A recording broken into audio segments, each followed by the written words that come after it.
You know, it's funny, isn't it, how even as adults, we can still get a little, I don't know, competitive with our siblings about who's the favorite. Yeah. Like, that never really goes away. It's true. And Elder Hirst uses this really relatable, kind of playful image to start off his talk, God's Favorite, from General Conference. Right. So we're going to dive deep into this whole idea of divine love, you know? What Yeah. does it even mean to be God's favorite? And what does that look like, you know, in our everyday lives?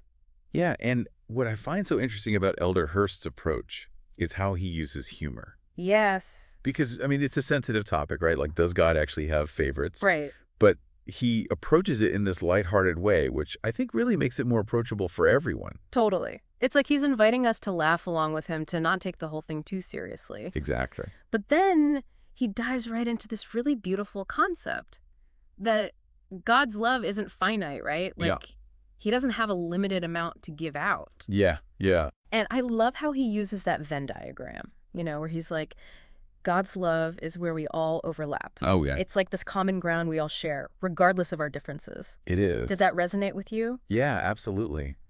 It's such a powerful image, and I think it challenges, that scarcity mindset we can sometimes have. Yeah. The idea that we're all competing for love and worthiness. Right. But he's saying there's plenty to go around. Exactly. It's abundant. And it's not passive either. He talks about love as an action. Yes. Like something we do, not just something we feel. This really hit me. He says, when I see people showing Christ-like love for one another, it feels to me as if that love contains more than just their love.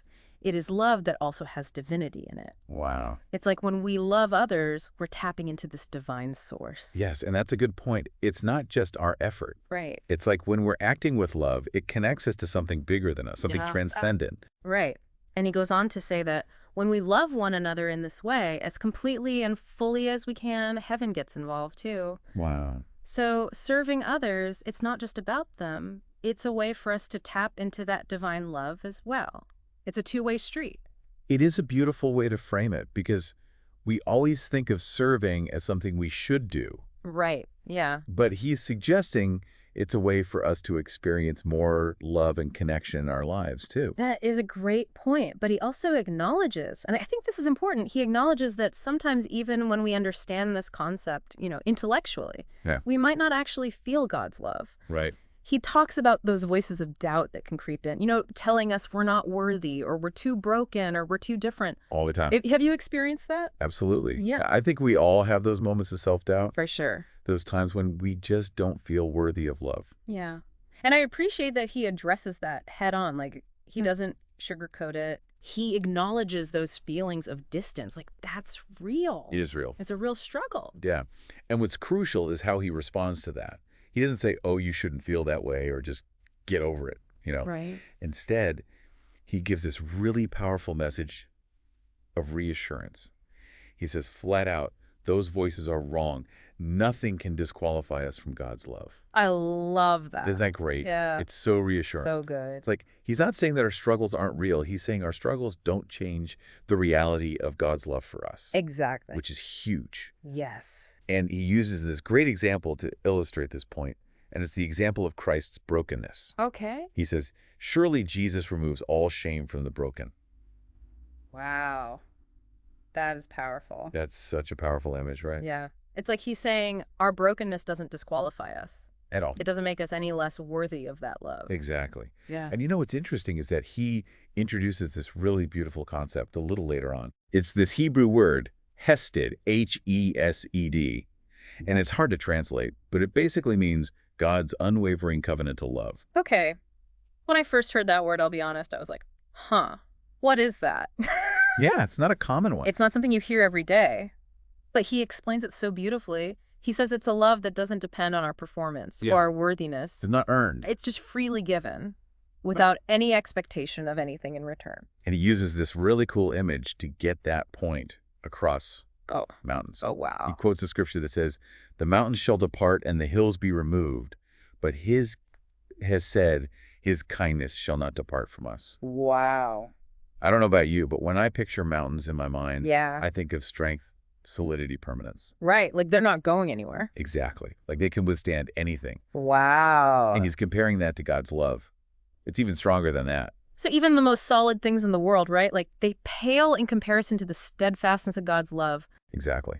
And you know what else I thought was interesting is how he connects mountains to revelation, Oh, yeah. like those mountaintop experiences we hear about. Right. Like we have to climb to get there. Yes, it takes effort, but it's always worth it. Because the view is incredible from the top. Yeah, exactly.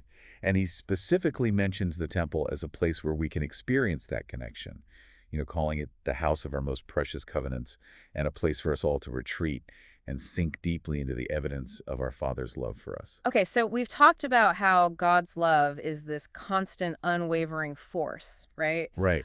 But what about those times when we just don't feel it? Yeah, I was going to say, what about when we're stuck in the valley? Right, when it's like those voices of doubt are just so loud that we can't hear anything else. It happens to all of us. It does, and Elder Hirst admits even he doesn't have all the answers, Right. But he does give us some really practical advice for finding our way back to that connection with God. Like what? Well, one thing he says is to think of it as an experiment, like to find what works for you. He asks, can you take a step back from whatever is in front of you, maybe another step and another, until you see a wider landscape? It's about perspective, isn't it? Totally. Like getting out of our own heads. Because sometimes we get so caught up in our own little world. Exactly. And we forget about the bigger picture. The grand scheme of things. Right. And he gives us a bunch of examples of things we can try to reconnect with God's love, like spending time in nature. Always a good one. Right. Or listening to uplifting music, serving others.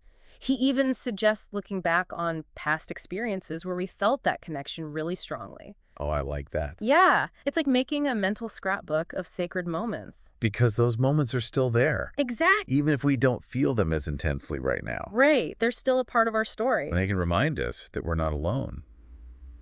God has been with us before, and he's with us now. I love that. And you know what else I thought was really interesting about this part? What's that? Is that he doesn't present a one-size-fits-all solution. He's basically saying, here are some tools. Try them out. See what works for you. It's about finding our own unique path. Yes. Because what works for me might not work for you. Exactly. There's no right or wrong way to experience God's love. Exactly. But then he takes us to this really thought-provoking place. Okay. He asks us to imagine that Jesus wants to meet us in our deepest place of need. Wow. That place of loneliness or pain or doubt. That's powerful. It's really interesting when you think about it that way. Like maybe those parts of us that we try to hide. Yeah, the ones we see as weaknesses. Exactly. What if those are the very places where Christ's love can reach us most powerfully? It's a powerful image. Yeah. And it kind of makes me think about something else Elder Hirst talked about. Okay. How it's not enough to just receive God's love. Oh, yeah. We're supposed to share it, too. Remember when he said we should splash it everywhere you go? Oh, yeah. I love that. Such a great visual. Right? It's like this boundless, overflowing love that we get to share with the world. Yeah. And it made me think about something he said earlier. How joy is a purpose. Yeah. Not just something that happens to us. We don't have to wait for the perfect circumstances to experience joy. Right. It's something we can choose. Exactly. And it's like by sharing that love, we tap into even more of it. You know what I mean? Totally. It's like this wellspring of love inside us that just keeps flowing. Yes. And it's connected to something much bigger than ourselves. Exactly. Yeah. And it reminds me of something else he said about thinking celestial. Oh, yeah. Like expanding our perspective beyond our everyday worries. And tapping into that higher way of being. Yes, exactly. Which makes me think about those mountaintop moments again.